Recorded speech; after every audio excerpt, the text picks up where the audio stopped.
Setelah 9 hari dilaporkan hilang, Lanurdin, 31, seorang warga dusun Wakaroli, Desa Manuru, Kecamatan Siotapina, Kabupaten Buton, Sulawesi Tenggara, ditemukan sudah tak bernyawa di dalam hutan Kecamatan Siotapina, Jumat, 3 Oktober 2025, siang.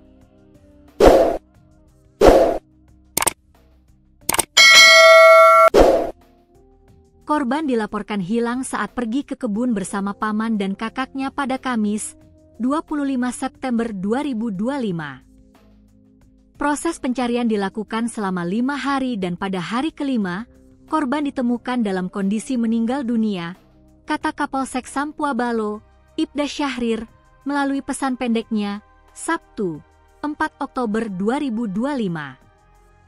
Sebelumnya, saat paman dan kakak korban selesai beraktivitas di kebun pada sore hari, korban Lanurdin sudah tidak terlihat.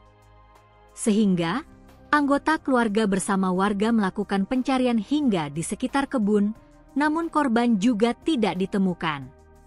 Kemudian, pada Minggu, 28 September 2025, keluarga korban melapor ke Polsek Sampua Balo bahwa korban hilang.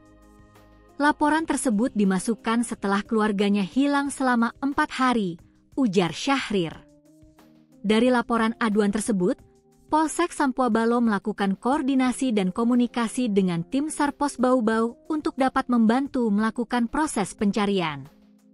Keesokan harinya, tim SAR bersama anggota Polsek dan warga mulai melakukan pencarian.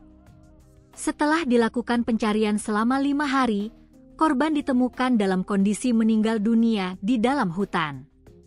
Korban akhirnya ditemukan berjarak sekitar 484 meter dari titik awal dinyatakan hilang, ucap Koordinator Pos SAR Bau-Bau, H. Arudin. Jenazah korban kemudian dievakuasi dan dibawa pulang oleh tim gabungan. Proses evakuasi berlangsung sulit karena medan hutan yang terjal dan sulit dilalui. Butuh waktu beberapa jam hingga jenazah korban berhasil dibawa ke titik penjemputan. Setelah jasad korban tiba di rumah duka, pihak keluarga menolak untuk diautopsi dan langsung meminta untuk dilanjutkan pemakaman.